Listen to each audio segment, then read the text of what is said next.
The 7 Ravens. A fairy tale by the Brothers Grimm. There was once a man who had 7 sons, and still he had no daughter, however much he wished for one. At length his wife again gave him hope of a child, and when it came into the world, it was a girl. The joy was great, but the child was sickly and small, and had to be privately baptized on account of its weakness. The father sent one of the boys in haste to the spring to fetch water for the baptism. The other 6 went with him, and as each of them wanted to be first to fill it, the jug fell into the well. There they stood and did not know what to do, and none of them dared to go home. As they still did not return, the father grew impatient and said, "They have certainly forgotten it for some game, the wicked boys." He became afraid that the girl would have to die without being baptized, and in his anger cried, "I wish the boys were all turned into ravens."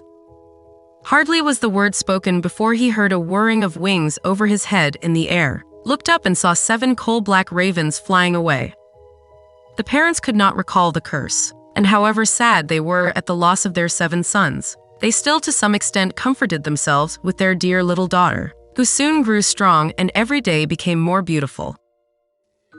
For a long time she did not know that she had had brothers, for her parents were careful not to mention them before her. But one day she accidentally heard some people saying of herself that the girl was certainly beautiful, but that in reality she was to blame for the misfortune which had befallen her 7 brothers.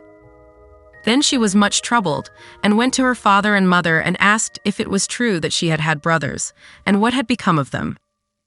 The parents now dared keep the secret no longer, but said that what had befallen her brothers was the will of heaven, and that her birth had only been the innocent cause. But the maiden took it to heart daily, and thought she must deliver her brothers. She had no rest or peace until she set out secretly, and went forth into the wide world to trace out her brothers and set them free, let it cost what it might. She took nothing with her but a little ring belonging to her parents as a keepsake, a loaf of bread against hunger, a little pitcher of water against thirst, and a little chair as a provision against weariness. And now she went continually onwards, far, far to the very end of the world. Then she came to the sun, but it was too hot and terrible, and devoured little children. Hastily she ran away and ran to the moon, but it was far too cold, and also awful and malicious. And when it saw the child, it said, I smell the flesh of men." On this she ran swiftly away and came to the stars, which were kind and good to her, and each of them sat on its own particular little chair.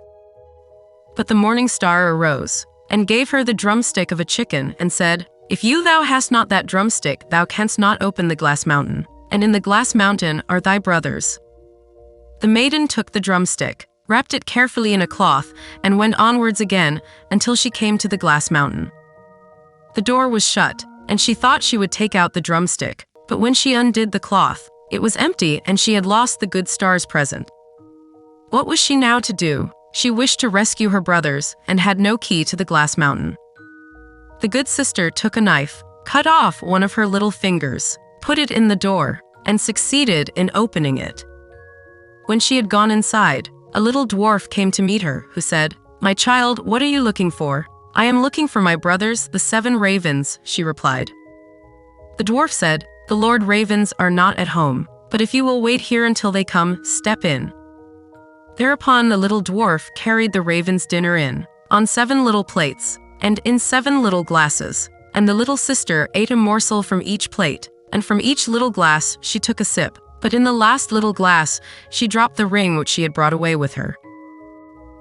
Suddenly, she heard a whirring of wings and a rushing through the air, and then the little dwarf said, "Now the Lord Ravens are flying home." Then they came and wanted to eat and drink, and looked for their little plates and glasses.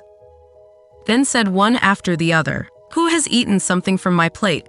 Who has drunk out of my little glass?" It was a human mouth. And when the 7th came to the bottom of the glass, the ring rolled against his mouth. Then he looked at it, and saw that it was a ring belonging to his father and mother, and said, "God grant that our sister may be here, and then we shall be free." When the maiden, who was standing behind the door watching, heard that wish, she came forth, and on this all the ravens were restored to their human form again. and they embraced and kissed each other and went joyfully home.